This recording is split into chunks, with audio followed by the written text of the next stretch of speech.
ഛത്തീസ്ഗഡിൽ സുരക്ഷാ സേനയുടെ വാഹനത്തിന് നേരെ മാവോയിസ്റ്റ് ആക്രമണം 8 ജവാന്മാർക്ക് വീരമൃത്യു. ബിജാപൂർ ജില്ലയിലാണ് ആക്രമണം ഉണ്ടായത്. നിതിൻ അംബുജൻ വിവരങ്ങളുമായി ചേരുന്നുണ്ട്. നിതിൻ, എന്താണ് സംഭവിച്ചത്? വിവരങ്ങൾ എന്താണ് നിതിൻ?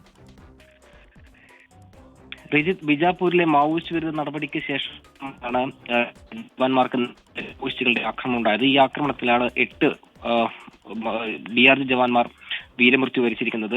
വാഹനത്തിലെ ഡ്രൈവറും ഇപ്പോൾ കൊല്ലപ്പെട്ടതായുള്ള വിവരം പുറത്തു വരുന്നുണ്ട്. അങ്ങനെ 9 പേർക്കാണ് ഈ ഒരു മാവോയിസ്റ്റ് ആക്രമണത്തിൽ ഇപ്പോൾ കൊല്ലപ്പെട്ടു എന്ന വിവരം പുറത്തു വന്നിരിക്കുന്നത്. IG ആണ് ഈ വിവരം ഇപ്പോൾ പുറത്ത് പങ്കുവച്ചിരിക്കുന്നത്. എന്തായാലും കഴിഞ്ഞ ദിവസങ്ങളൊക്കെ തന്നെ നാരായൺപൂർ, ബിജാപൂർ മേഖലയിൽ മാവോയിസ്റ്റ് വിരുദ്ധ നടപടി ശക്തമാക്കിയിരുന്നു. ഏതാണ്ട് 2 മാവോയിസ്റ്റുകളെ കഴിഞ്ഞ ദിവസം നടത്തിയ തെരച്ചിലിനിടെ വധിച്ചു എന്ന് നേരത്തെ തന്നെ ാക്കിയിരുന്നു. ഈ നടപടിക്ക് ശേഷം മടങ്ങവെയാണ് ഇത്തരത്തിൽ IED ആക്രമണം ഉണ്ടായത്. ഈ ആക്രമണത്തിലാണ്